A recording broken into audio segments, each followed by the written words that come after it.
Jenna's excitement that day was uncontainable, driving her to head home alone much earlier than usual instead of waiting for her older siblings, as she typically would. She'd made it halfway to her house and was nearing the last stretch of the street when she noticed someone, an unfamiliar man, intently watching her from a parked car.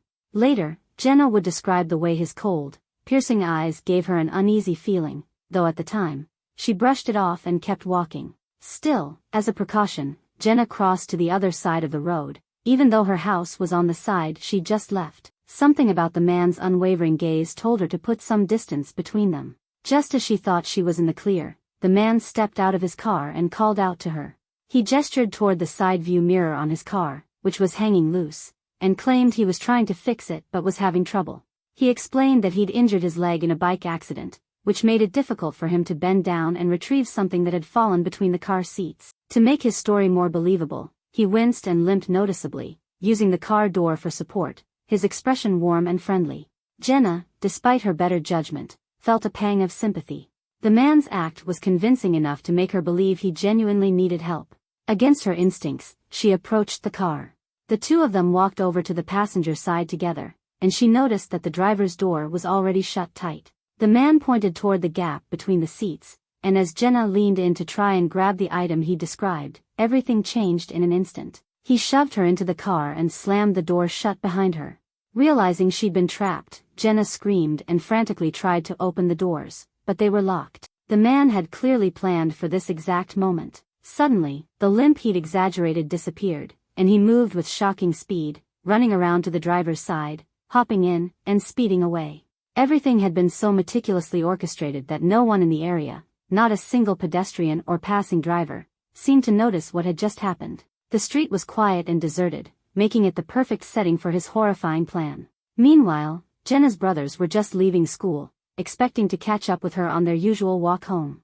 When they were told she'd already left, they assumed she'd gone ahead to get a head start on the evening's festivities. But when they arrived home and found Jenna wasn't there, a sense of dread began to settle over the family. Panic rippled through the house as her relatives tried to figure out where she might be.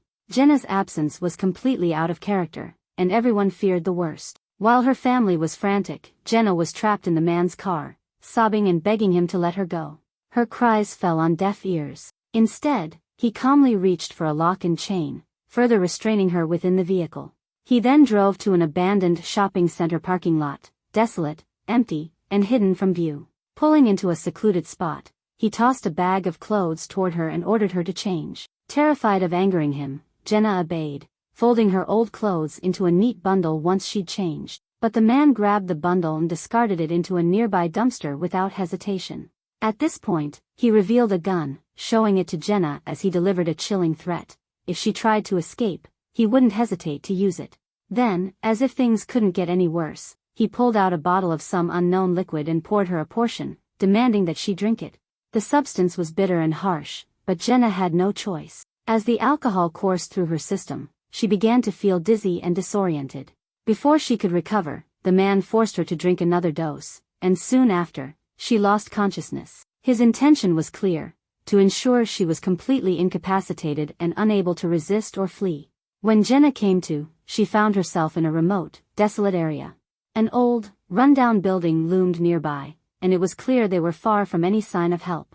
The man had taken her here to carry out the most horrific parts of his plan. Jenna's memories of what followed were a blur of fear and violation. He restrained her at the entrance to the building, taking indecent photos and exploiting her repeatedly.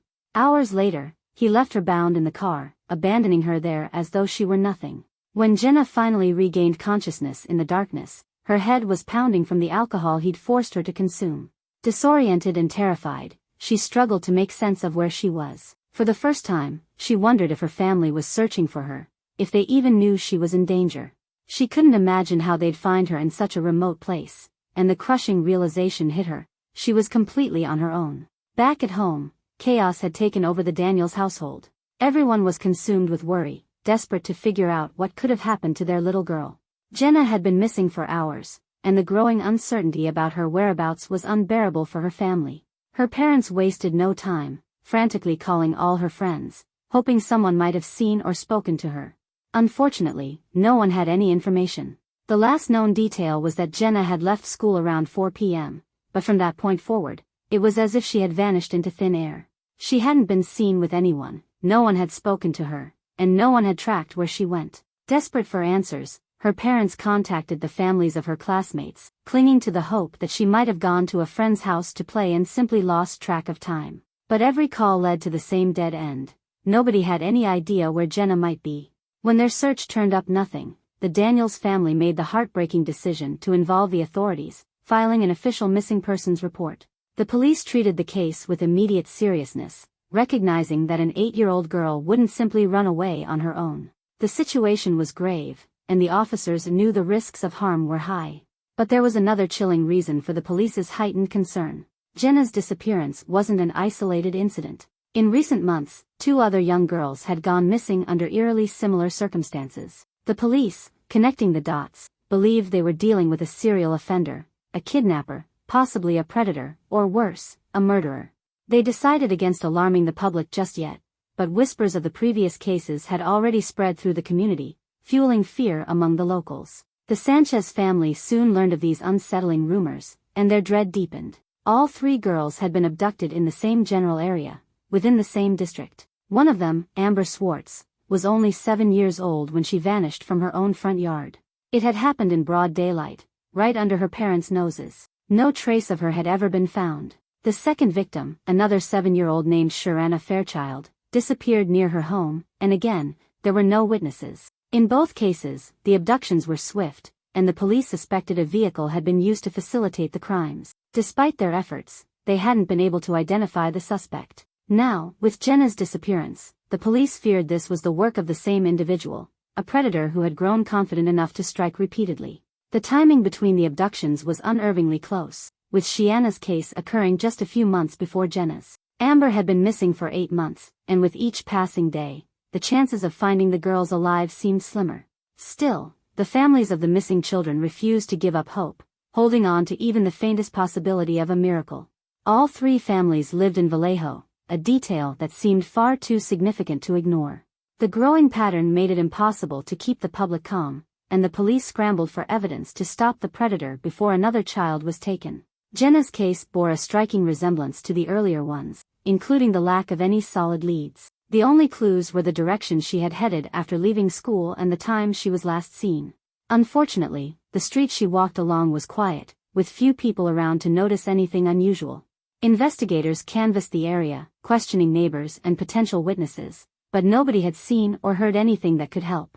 The police theorized that the kidnapper must be a local, someone familiar with the neighborhood and its rhythms. He would need to know when and where to strike, timing his movements to avoid detection. This familiarity with the area likely helped him blend in, making him just another face among the residents. Meanwhile, Jenna's family refused to sit idly by.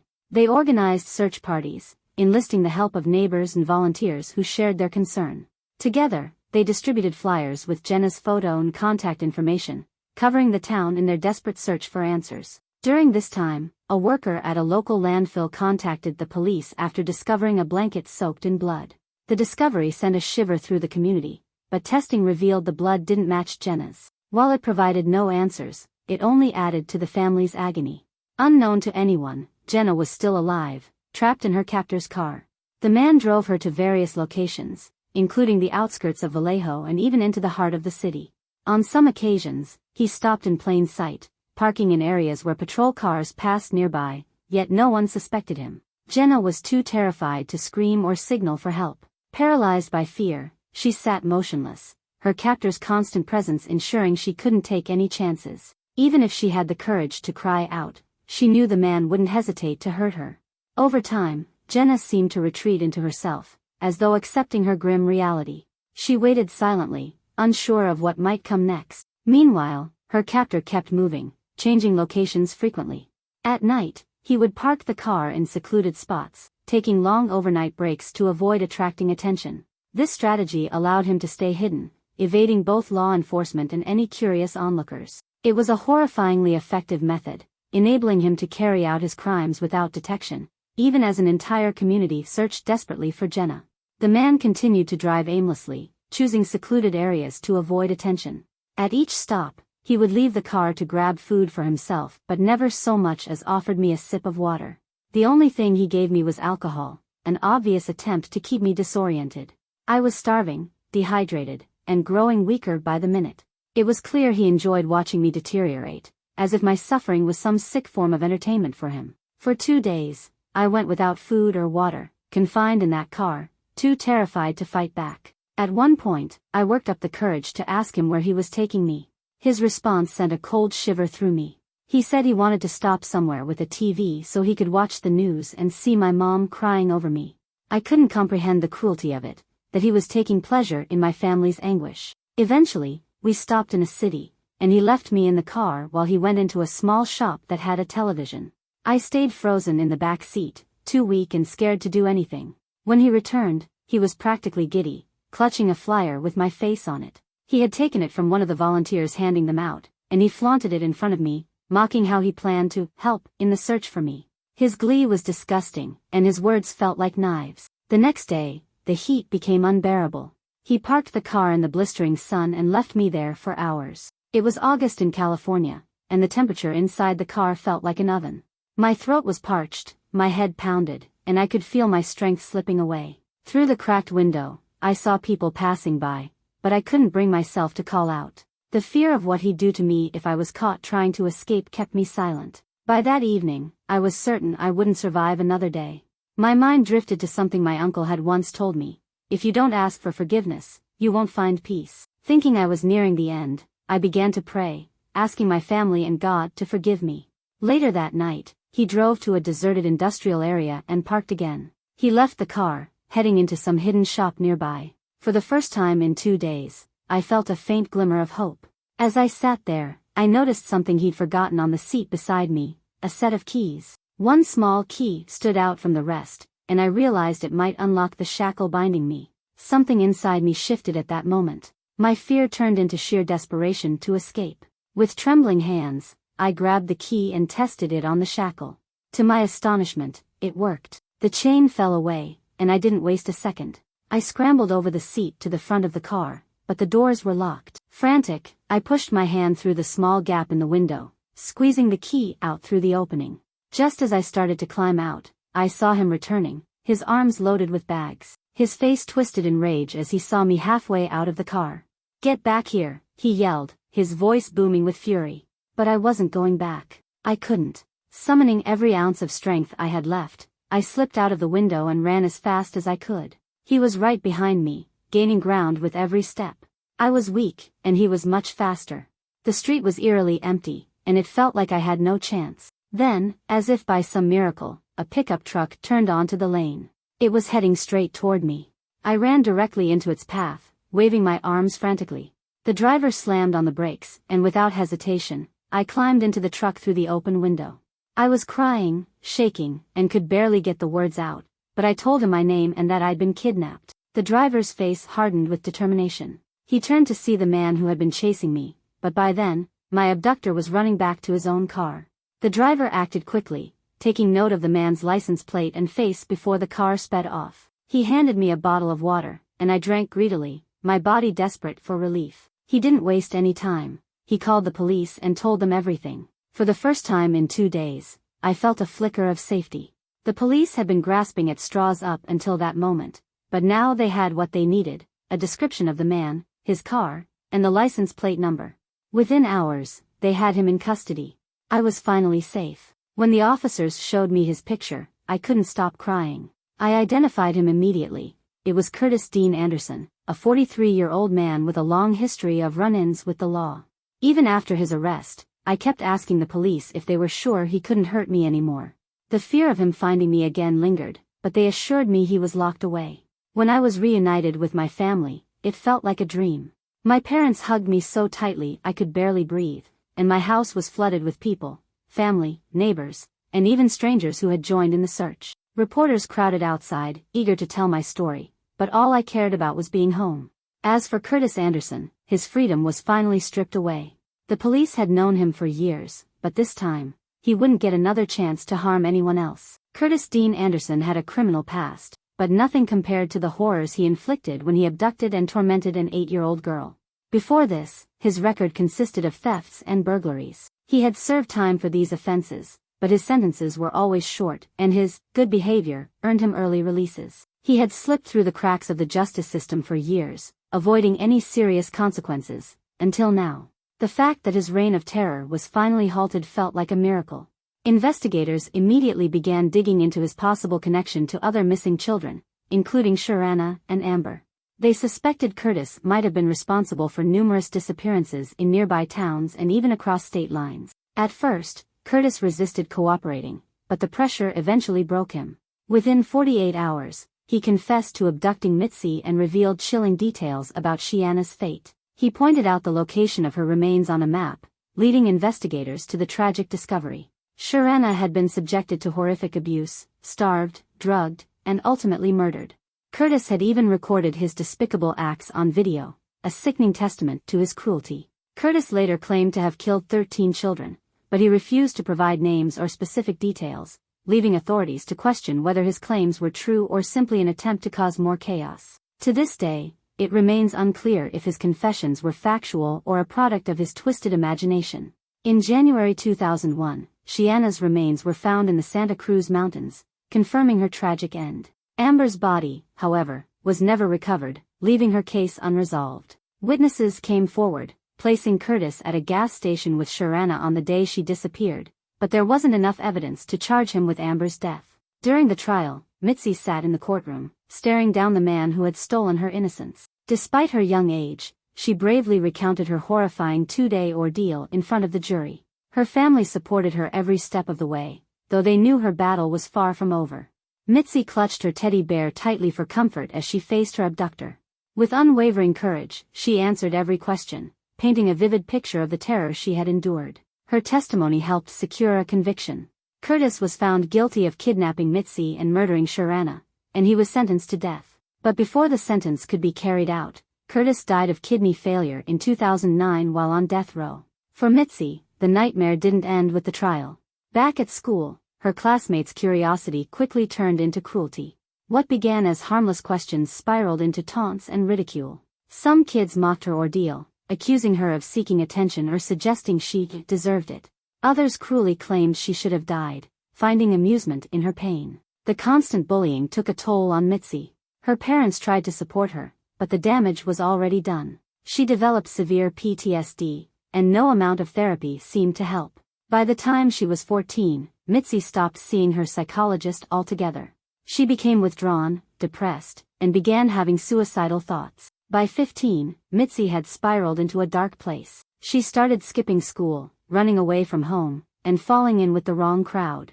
Rumors spread that she had joined a local gang and was involved in thefts and violent altercations. Though she denied some accusations, she admitted that fighting and chaos had become normal in her life. In 2009, when Mitzi was just 16, she was in a car with a friend who had been drinking. The friend lost control of the vehicle and crashed into another car. Mitzi, who wasn't wearing a seatbelt, was thrown through the windshield at high speed. The accident left her with life-threatening injuries and in a coma for 2 weeks. When Mitzi finally woke up, doctors delivered unexpected news. She was pregnant with a baby girl.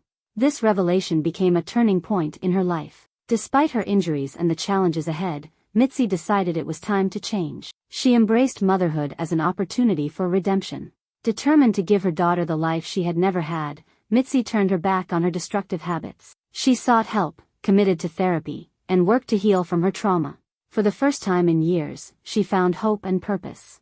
Mitzi felt an unbreakable bond with her unborn child. She saw her daughter as a chance to rewrite her story, to create something beautiful out of the pain she had endured. She vowed to protect her child at all costs and to build a future where neither of them would ever have to suffer again. After giving birth to a healthy baby girl, I made a solemn promise: nothing harmful would ever touch my daughter's life. Her arrival marked a turning point for me.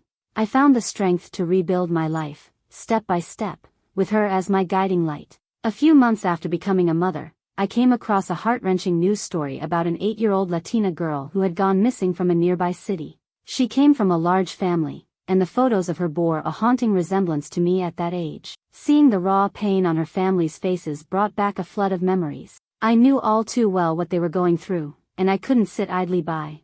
I reached out to the girl's family, offering comfort and support. I knew my words couldn't fix their anguish, but I hoped my presence could provide a shred of hope.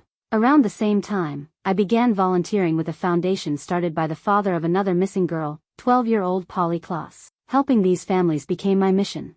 It gave me purpose and a sense of healing I hadn't felt before. As I immersed myself in this cause, I realized I could do more than just offer comfort. I could prevent others from experiencing the same horrors I had endured.